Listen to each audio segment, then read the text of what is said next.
तुला कोण आवडतं जास्त, आई की बाबा? हा कोण आवडतं बाबा जास्त? कोण आवडतं जास्त? आई बाबा शौली हा, बाबा आई की बाबा? आई बाबा आई की बाबा? बाबा बाबा आवडतात, मी नाही आवडत तुला?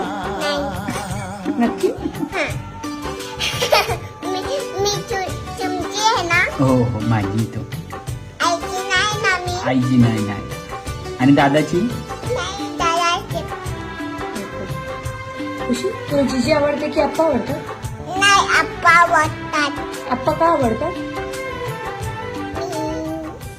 आप्पा आप्पा छान आहे मग तुला दादा आवडतो का स्निग्ध आवडतो? आवडतो मग दादा का नाही आवडत? मला किती आवडते मी फुलण्यासाठी शिकते सोबत हो.